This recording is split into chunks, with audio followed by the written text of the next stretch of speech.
1 मे 1960 महाराष्ट्र राज्याची स्थापना झाली आणि या स्थापनेनंतर आपण जर बघितलं तर महाराष्ट्रात अनेक राजकीय भूकंप आले. पण जर आपण बघितलं 2019 नंतर जे राजकीय भूकंप आले ते 1960पासून कधीच आले नाही. 1 वर्षापूर्वी एकनाथ शिंदे यांचा बंड 40 आमदारांसह एकनाथ शिंदे सुरत, गुवाहाटी, गोवा, मग महाराष्ट्र, पुन्हा महाराष्ट्र असा प्रवास केला.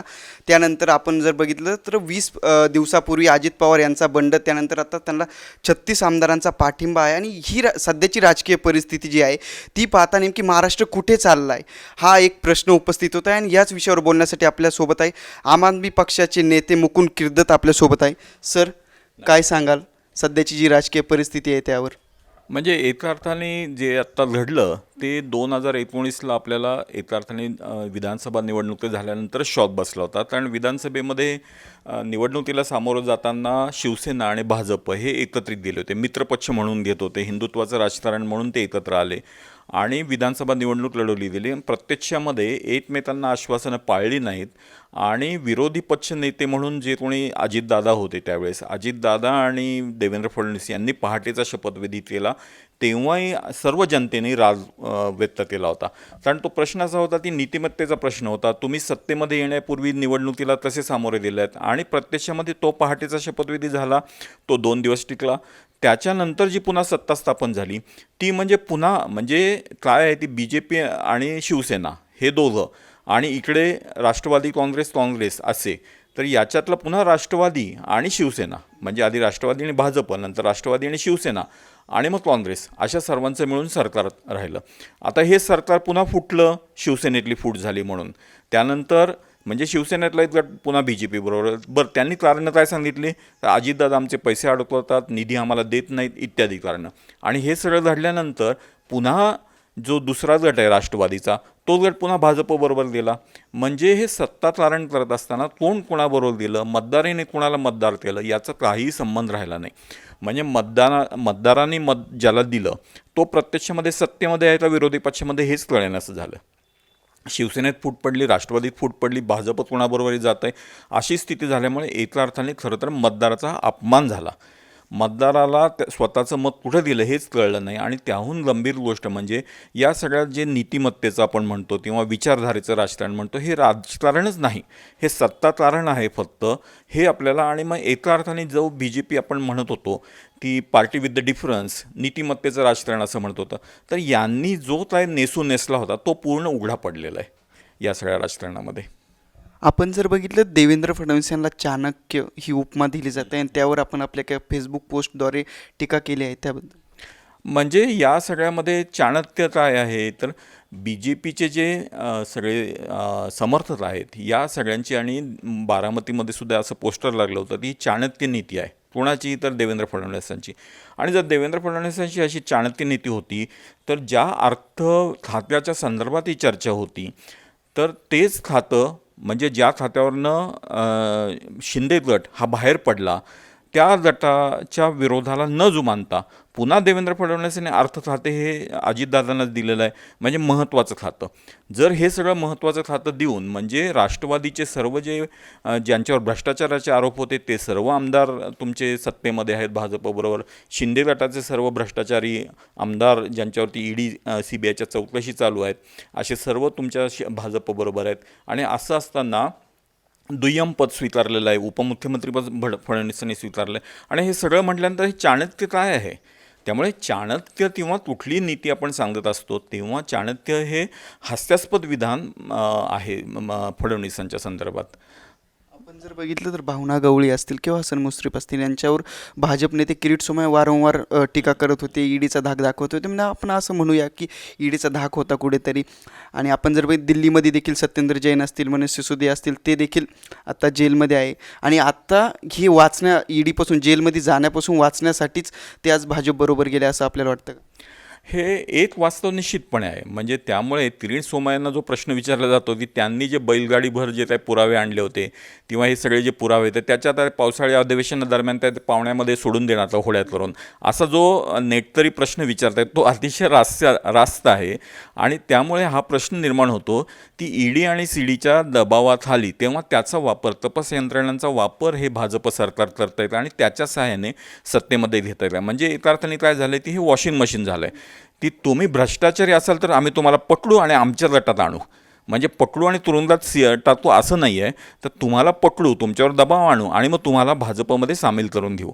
म्हणजे ही स्थिती आहे. त्यामुळे एका अर्थाने भाजपचं हे जे काय वॉशिंग मशीन आहे त्या वॉशिंग मशीनमध्ये सगळे ईडी आणि CBIच्या दबावाखाली आणले जात आहेत आणि पक्ष वाढवला जातो आहे. आम आदमी पक्षाची पुढील भूमिका काय असेल? पुढील येणाऱ्या आगामी निवडणुका ज्या असतील त्यावेळेस आम आदमी पक्षाची त्यात जी भूमिका काय असेल? युती करणार की स्वबळावर लढणार? लोकसभेच्या संदर्भात विचारताय आपण विधानसभेत? आगामी सर्व पालिकेपासून तर लोकसभा, विधानसभा. आत्ता तुम्ही बघितलं तर हे जे आत्ताचा प्रश्न विचारला की ईडी आणि CBIचा दबाव तुम्ही जर बघाल तर दिल्लीमध्ये मात्र हे मंत्री जे आमचे उपमुख्यमंत्री सिसोदिया असतील किंवा जैन असतील, सत्येंद्र जैननी म्हणजे ज्यांनी मोहल्ला क्लिनिकसारखा अतिशय उत्तम उपक्रम राबवला, शिक्षणामध्ये बदल घडवून आणणारे सिसोदिया यांना तुरुंगात टाकलं गेलेलं आहे. प्रत्यक्षामध्ये म्हणजे 1 वर्षभर आता जैन तुरुंगामध्ये आहेत. प्रत्यक्षामध्ये कुठलाही गुन्हा पण अजून त्यांच्यावर दाखल झालेला नाही, त्याचं काही कोर्टामध्ये केसही सुरू झाले नाही, परंतु ते तुरुंगात आहेत. म्हणजे एका अर्थाने नुसत्या चौकशीच्या नावानेच तुरुंगात ठेवणं या पद्धतीचं एका अर्थाचं दबावतंत्र हे BJP वापरतं. परंतु आम आदमी पार्टीचा कुठलाही आमदार या दबावाला बळी पडलेला नाही, फुटलेला नाही. मग हे लक्षात घ्यायला पाहिजे. तपास यंत्रणांचा वापर करून भाजपने सर्वत्र जो भ्रष्टाचारी व्यक्तींना भाजपमध्ये घेण्याचं धोरण राबवलं, पण ते त्यांचं दिल्लीमध्ये अयशस्वी ठरलं, पंजाबमध्ये पण यशस्वी ठरलं. त्यामुळे आमचं धोरण हे निश्चितपणे असं आहे की जनतेच्या मागण्यांना कुठेतरी आपण पुढे आणायचं. आणि खरं ज्या अर्थाने आपण म्हणतो ना ती रामराज्य, म्हणजे भाजपने पण रामराज्याची मोठी घोषणा केली होती. प्रत्यक्षात रामराज्य काय आहे तर रामराज्य हे लोकहिताचं, जनतेला विश्वास देणारं, न्यायपूर्ण असं राज्य असणं गरजेचं आहे. आणि ही भूमिका दिल्लीमध्ये आणि पंजाबमध्ये आम आदमी पार्टीची आहे. त्यामुळे आम आदमी पार्टी निश्चितपणे जनतेच्यासाठी कल्याणकारी राज्यव्यवस्था उभं करणं यासाठी वेळ पडली तर एकट्याने लढेल.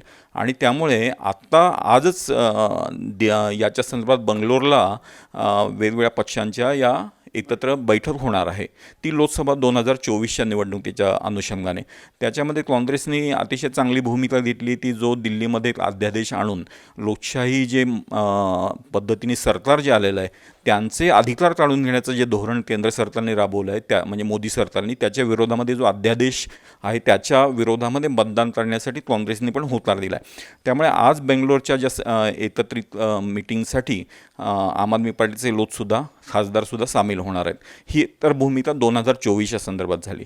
महाराष्ट्रामध्ये पण तुम्ही जर पाहिलं तर महाराष्ट्रामध्ये आज या प्रस्थापित पक्षांमध्ये कुणावरही विश्वास ठेवावा अशी परिस्थिती नाही. म्हणजे सर्वांवरचा विश्वास जनतेचा उडालेला आहे. आणि ज्याला इथे चर्चा काय केली यांनी ती कलंक आहे, हा याचा कलंक आहे, तो त्याचा कलंक आहे. खरे प्रश्न काय आहेत तर महाराष्ट्राला शेतकऱ्यांच्या आत्महत्येचा कलंक आहे. महाराष्ट्राला लहान मुलांनी करोना काळात बघितलं आहे, ती वस्तू मिळाली नाहीत किंवा पैसे मिळाले नाहीत, पुस्तके मिळाली नाहीत, शिक्षण मिळालं नाही म्हणून आत्महत्या केल्या आहेत. हे कलंक महाराष्ट्राला आहेत. हे कलंक खरं तर पुसायचं काम या सरकारने करायला पाहिजे. त्याच्याऐवजी ते एकमेकांवरती चिखलफेक करणं याच्या पलीकडे काहीही करत नाही. एकमेकांना नावं ठेवणं, अतिशय वाईट शब्दात एकमेकांवर टीका करणे, पर्सनल वैयक्तिक पातळीवरती जाऊन उतरून टीका करणे, हे सगळं महाराष्ट्रात चालू आहे. त्यामुळे महाराष्ट्रामध्ये निश्चितपणे आम आदमी पार्टीला एक स्पेस आहे. जनता आम आदमी पार्टीला आशेने पाहते आणि मला असं वाटतं की येणारी निवडणूक ही आम आदमी पार्टी सक्षमपणे लढवेल.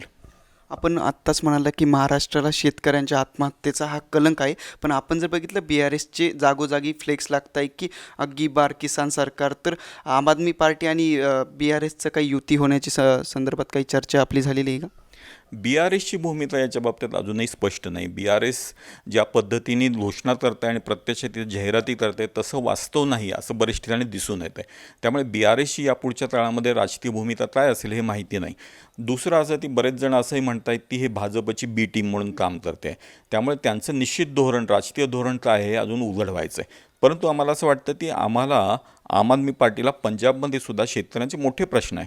तिथेसुद्धा पंजाबच्या सरकारने शेतकऱ्यांना एका अर्थाने आशा देण्याचं काम केलेलं आहे. त्यांनी त्याच्या संदर्भामध्ये पिकांच्या संदर्भामध्ये जी नुकसान भरपाई त्याची रक्कमसुद्धा मोठी केलेली आहे. आणि या सगळ्या काळामध्ये आपल्याला असं लक्षात येईल की शहरी प्रश्न जसे आम आदमी पार्टी दिल्लीमध्ये सोडवू शकलं आहे, तसं शेतकऱ्यांच्या प्रश्नावरती पण आम आदमी पार्टी पंजाबमध्ये चांगलं काम करू शकते. आणि त्यामुळे आम्हाला आशा आहे की आम्ही महाराष्ट्रातले प्रश्न निश्चितपणे सोडवू शकू. पुणे महानगरपालिका आम आदमी पार्टी स्वबळावर लढणार का? 100%. आम आदमी पार्टी इथली जी स्थानिक स्वराज्य संस्था म्हणजे पुणे आणि इतर ठिकाणच्या महानगरपालिकांच्या निवडणुका स्वबळावरच लढवणार आहे. महाराष्ट्रामध्ये आपल्याला उत्तम विकास आणि विकासाची कल्पनासुद्धा ही खोटी विकासाची कल्पना घेऊन आम्ही आलेलो नाही. म्हणजे सुशोभीकरण म्हणजे विकास नव्हे, ही आमची निश्चितपणे भूमिका आहे. त्यामुळे सुशोभीकरण आणि गेल्या काही दिवसांमध्ये किंवा वर्षांमध्ये खरं तर बघितलं तर पुण्यासारख्या शहरामध्ये अनेक योजना राबवल्या, म्हणजे घोषणा केल्या गेल्या, प्रत्यक्षात त्याची अंमलबजावणीच झालेली नाही. अगदी झोपडपट्टीचा विषय असो किंवा तुमचा मेट्रोचा विषय असो किंवा स्मार्ट सिटीचा विषय असो, सार्वजनिक वाहतूक व्यवस्थेचा प्रश्न असो या किंवा शाळांचे प्रश्न असो, यातल्या कुठल्याही प्रश्नाचं उत्तर गेल्या 5-7 वर्षांमध्ये निघालेलंच नाही. आणि त्यामुळे या सर्व प्रश्नांना निश्चितपणे आपल्याला उत्तर द्यायला लागेल या काळामध्ये.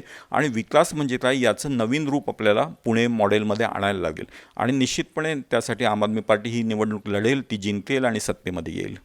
आपण जर बघितलं तर मागील 2.5 वर्षामध्ये आम आदमी पक्षाने पुण्यामध्ये जे काही आंदोलन झाले महाविकास आघाडीचे त्याला पाठिंबा देखील दिलेला आहे. आणि आत्ता जर आपण बघितलं, आत्ताच आपण म्हणलात की कोणत्या पक्षावर सध्या विश्वास ठेवू शकत नाही आपण, तर सध्या जे आहे उद्धव ठाकरे, शरद पवार आणि जे काँग्रेस आहे, तर त्यांच्याशी आपलं काही बातचीत चालू आहे का? म्हणजे येणाऱ्या निवडणुका असतील किंवा काही आगळं वेगळं जे राजकारण घडतं आहे त्या संदर्भात. महाराष्ट्रातल्या कुठल्याही सत्ताधारी पक्षाबरोबर आम्ही कुठलीही चर्चा करत नाहीत आहोत. विरोधात जे आहेत त्यांच्याबरोबर सुद्धा आत्ता कुठलीही चर्चा चालू नाही. महाराष्ट्रामध्ये आम आदमी पार्टी स्वतंत्रपणे निवडणूक लढवणार आहे. आणि महाराष्ट्रामध्ये ज्या पद्धतीचं कल्याणकारी राज्यव्यवस्था आपल्याला हवी आहे, सामान्य माणसाचं हित जपलं जायला पाहिजे, महिलांना त्यांचा दिलासा मिळाला पाहिजे. पुण्यासारख्या शहरात आज चोयत्या गँग त्यांच्यावर वार करते आहे, त्यावेळेस जी एकरात्री कायदा आणि सुव्यवस्था आपल्याला राबवायची आहे, किंवा शाळेतल्या मुलांच्या खाजगी शाळांच्या फी 50-50, 60-60 हजारापासून ₹1,00,000 फी आता झालेल्या आहेत. याच्या विरोधात आपल्याला काम करायला पाहिजे. रोजगाराचा प्रश्न आहे, MPSC UPSCच्या ज्या मुलं आहेत त्यांना प्रवेश कुठेही नोकरी मिळत नाही. शिक्षकांच्या भरतीचे प्रश्न आहेत, असे प्रचंड प्रश्न आहेत. असंघटित कामगारांचे प्रश्न आहेत. त्यामुळे या सगळ्या प्रश्नांची उत्तरं काढायची असली तर आपल्याला वेगळ्या वाटेने चालायला लागेल आणि ते निश्चितपणे आम आदमी पार्टी करेल. आपण जर बघितलं तर 350 शाळांमध्ये आत्ता प्राध्यापक नाही आहे. आत्ताच शिक्षण मंत्र्यांनी घोषणा केली की 50,000 शिक्षकांची भरती केली जाणार. आपल्याला असं कुठेतरी वाटतं का दिल्लीचं शिक्षण मॉडेल हे महाराष्ट्रात राबवलं पाहिजे? दिल्लीचं शिक्षण मॉडेलचं कौतुक हे अमेरिकेपासून सर्वच युनोसारख्या देशातल्या मोठमोठ्या नेत्यांनीसुद्धा केलं आहे. त्यामुळे एका अर्थाने हे मॉडेल राबवायलाच पाहिजे. त्याच्यामध्ये खूप महत्त्वाची वैशिष्ट्य आहेत की ज्याच्यामध्ये नुसती चकाचक केलेल्या शाळा नव्हेत, त्याच्याबरोबर गुणवत्तापूर्ण शिक्षण मिळण्याची योजना आहे. त्या तिथल्या शिक्षकांना वेगवेगळ्या देशामध्ये, फिनलँडसारख्या देशांमध्ये प्रशिक्षणासाठी पाठवलं. IIM सारख्या मॅनेजमेंटच्या इन्स्टिट्यूट्समध्ये तिथे त्यांचे ट्रेनिंग झाले. म्हणजे शिक्षकांचंही मनोबल वाढवण्याचं काम या मॉडेलमध्ये केलं. देशभक्तीपर त्याच्यामध्ये रचना केली गेली. हॅपीनेस करिक्युलम राबवला गेला. हे सगळे एका अर्थाने मुलांच्या शैक्षणिक संदर्भामधली गुणवत्ता सुधारण्याचे प्रयोग झाले. आणि आज तिथल्या शाळांमध्ये आमदारांची मुलंसुद्धा या शाळेत जाऊ शकतात. आज महाराष्ट्रामध्ये तुम्ही जर पाहिलं तर परिस्थिती अशी आहे की तुम्ही म्हणता तसं शिक्षकच नाहीत, तिथे डेटा पॅकच नाही, म्हणजे इंटरनेट आहे पण अवेलेबलच नाही त्याला डेटा. हे सगळे वेगवेगळे प्रॉब्लेम्स महाराष्ट्रामध्ये दिसत आहेत. शिक्षक भरती जी आहे ती कुठेतरी कंत्राटी पद्धतीने करायची घोषणा होते. कधी असं म्हणतात की तरी रिटायर्ड झालेल्या लेक्चरर्सना त्यांना परत शिक्षकांना परत घेणार कामावर. त्यामुळे याच्यावर योजनाच नाही. दुसरं ती पटसंख्येचे प्रश्न आहेत. पटसंख्या कमी असली तर ती शाळा बंद करा असं धोरण राबवलं जातं. CSR फंडमधून या शाळा चालवल्या जातात. हे सगळं एका अर्थाने अडचणीचं आहे आणि एका अर्थाने नफेखोरी आणि खाजगी जे क्षेत्र आहे त्याच्या ताब्यात शिक्षण व्यवस्था जाते. त्यामुळे आपल्याला दिल्लीसारखं शिक्षणाचं मॉडेल महाराष्ट्रातही आणायला लागेल. सर, आपण जर बघितलं तर सध्याचं जे मंत्रिमंडळ आहे, तर आपलं सध्या कोणत्या खात्यावर सगळ्यात जास्त नाराजी आहे? आत्ता जर तुम्ही बघितलं तर ही सर्वच खाती यथार्थाने नाराज आहेत. कारण आत्ता शेतकऱ्यांचा पाऊस अजून उशिरा आलेला असल्यामुळे शेतकऱ्यांचे प्रश्न आहेत. आजही अधिवेशनाच्या दरम्यान असं लक्षात आलं की त्यांना त्याच्यावर चर्चाच करायची नाही. अर्धा एक तासामध्ये नवीन आमदारांची ओळख करून अधिवेशन आजचा दिवस गुंडाळला गेला. आता जनतेच्या पैशामधनं हे अधिवेशन चालतं. असं असताना त्याच्यामध्ये एकमेकावरती फक्त चिखलफेक करणं याच्या पलीकडे जनतेच्या प्रश्नाची उत्तरं निघत नाहीत. त्यामुळे या सगळ्या काळामध्ये हे नुकसान होतं. आणि ही गृहमंत्रीपद कोणाकडे आहे तर आपल्या उपमुख्यमंत्री फडणवीस यांच्याकडे. आणि जर महाराष्ट्रामध्ये पुण्यामध्ये जर तुम्ही बघितली तर परिस्थिती आज खालावते. महिलांना पळवल्या जाण्याचे मोठे प्रश्न आहेत किंवा पोलिसांच्या संदर्भामधल्या अनेक गोष्टी आहेत. पुण्यासारख्या ज्याला आपण सुरक्षित शहर म्हणतो, तो पेन्शनरांसाठीचं शहर म्हणतो, ते आता सुरक्षित राहिलेलं नाही आहे, ही वस्तुस्थिती आहे. त्यामुळे या सगळ्याला गृहमंत्री जसे जबाबदार आहेत त्याच पद्धतीने बाकीचे मंत्री जे आहेत त्यांच्याकडे त्यांची खाती आहेत. ती खाती पण शिक्षण खात्याच्या संदर्भात बघा, केसरकर साहेबांकडे शिक्षण खातं आहे. त्यांनी 1 वर्षपूर्तीची जाहिरात देताना असं म्हटलं की सर्व मुलांना गणवेश आणि बूट वगैरे दिले जाते. आता पावसाळा सुरू झाला, 1-2 महिने झालेत, मुलांकडे अजून एकही ड्रेस मिळालेला नाही. म्हणजे पावसाळ्यामध्ये चिखल उडाला कपड्यांवरती तर त्या सरकारी शाळेतल्या मुलांना वापरायला दुसरा ड्रेस नाही, जुना ड्रेस वापरतायत, ही वस्तुस्थिती आहे. त्यामुळे हे सर्वच मंत्रिपदं जी आहेत, मंत्री आहेत, ते एकमेकांविषयी चर्चा करणे, काहीतरी मसालेदार पद्धतीची चर्चा मीडियामध्ये देणे याच्यामध्येच आहेत.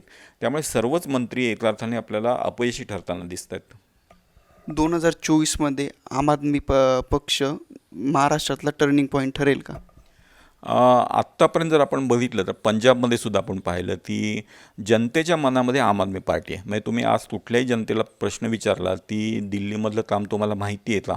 माहिती आहे. म्हणजे वीज बिल जे आहे ते 100-200 युनिटपर्यंत तुम्हाला मोफत वीज मिळते, पाणी मिळतं, उत्तम शिक्षण मिळतं, तुम्हाला सर्व मेडिकलच्या टेस्ट, आरोग्य सेवा सगळ्या मोफत आहेत. हे ज्यांना ज्यांना माहिती आहे, महाराष्ट्रामध्ये सर्वांना माहिती आहे. आता महाराष्ट्रामध्ये काय आहे ती आम्ही संघटना बांधणी करतो आहोत. नव्याने आम्ही संघटना बांधणी करतो आहेत. महाराष्ट्रामध्ये सर्व तालुक्यांमध्ये आता संघटना बांधणी होते आहे. म्हणजे जिल्हा पातळीवरती झालीच आहे, परंतु तालुक्यातही होती. त्यामुळे येणाऱ्या 1 वर्षभरामध्ये ही संघटना बांधणी एवढी मजबूत असेल आणि जनतेला एक ठोस असा पर्याय आम आदमी पार्टी म्हणून उभी राहील. आणि मला तरी 100% आशा आहे की हा इथला जो सगळा चिखल आणि कचरा आहे तो आम आदमी पार्टीचा झाडू त्याला पर्याय म्हणून उभा राहील. सर, एक शेवटचा प्रश्न. आपण जर बघितलं सध्या महाराष्ट्रात एक चर्चा सतत चालू असते की महाराष्ट्राला पहिली महिला मुख्यमंत्री कोण, तर आम आदमी पक्ष कोणत्या महिलेला संधी देईल आणि कोणाला आमंत्रित करेल? महाराष्ट्रामध्ये म्हणजे एकूणच आम आदमी पार्टीचं धोरण तुम्ही जर बघितलं तर दिल्लीमध्ये सुद्धा आम्हाला सर्वात जास्त महिलांनी पाठिंबा दिलेला आहे. म्हणजे वोटिंगचं पर्सेंटेज जर बघितलं तर महिलांचा पाठिंबा आम्हाला जास्त आहे. याचं कारण अगदी उघड आहे की जे महिलांना ज्या घरगुती प्रश्नांना सामोरं जायला लागतं, उदाहरणार्थ आरोग्याचा प्रश्न असेल, मुलांच्या शिक्षणाचा प्रश्न असेल, मुलींच्या सुरक्षिततेचा प्रश्न असेल, नोकरीचा प्रश्न असेल, या सगळ्या प्रश्नांना कुठं ना कुठं उत्तरं काढण्याचा प्रयत्न आम आदमी पार्टीने केला आहे. त्यामुळे खरे जे प्रश्न आहेत जनतेचे, घरगुती प्रश्न, या सगळ्या प्रश्नांची उत्तरं आम आदमी पार्टीने दिलेत. आणि त्यामुळे निश्चितपणे महिलांचा पाठिंबा आम पार्टीला मोठ्या संख्येने. आता महाराष्ट्राच्या संदर्भात आपण पाहिलं तर आपल्याला असं दिसतं की राजकारणामध्ये येणाऱ्या महिलांची संख्या ही तुलनेनं कमी असते. आम्हाला अशी आशा आहे की निश्चितपणे एक सुशिक्षित, उत्तम गव्हर्नन्सचे, प्रशासनाचा अनुभव असणाऱ्या व्यक्ती या महाराष्ट्रामध्ये आम आदमी पार्टीमध्ये येणाऱ्या काळात मोठ्या प्रमाणावर सामील होतील. आणि त्याच्यामधून आम्हाला जर शक्य असेल आणि जर आपल्याला अशी संधी मिळाली तर निश्चितपणे महिलांनाही संधी पक्षातर्फे दिली जाईल. पंकजा मुंडे नाराज आहे? कोण नाराज आहे? मला असं वाटतं की प्रस्तावित पक्षातले जे एकूणच सर्व नेते आहेत त्यांच्याविषयी जनतेच्या मनामध्ये शंका आहे. आज कुणीतरी कुठल्या तरी पक्षात नाराज आहे म्हणून आम आदमी पार्टी त्यांना घेणार नाही. आम आदमी पार्टीचं स्वतःचं एक ध्येय धोरण आहे, आम आदमी पार्टीची स्वतःची एक फिलॉसॉफी आहे, त्यांची विचारधारा आहे, त्यांना कुठल्या क्षेत्रामध्ये काम करायचं याची निश्चितपणे स्वरूप आहे. त्यामुळे आम्ही कोणाला तरी आयाराम दयाराम अशा पद्धतीची आयात करण्याचं धोरण आमच्या पक्षाचं नाही. धन्यवाद सर. आपण जर बघितलं तर सरांनी अगदी चोख आपल्याला आपल्या सगळ्या प्रश्नांची उत्तरे दिली आहे. आणि सरांनी सुद्धा सांगितलेलं आहे की शेतकऱ्यांची आत्महत्या हा एक महाराष्ट्राचा कलंक आहे आणि येणाऱ्या काळात आम आदमी पक्ष हा निवडणूक लढवेल आणि यशस्वी ठरेल असं सरांनी आपल्याला सांगितलं आहे. Cameraman Amol निगुल sir, Rishikesh Jagtap, city नाव, पुणे.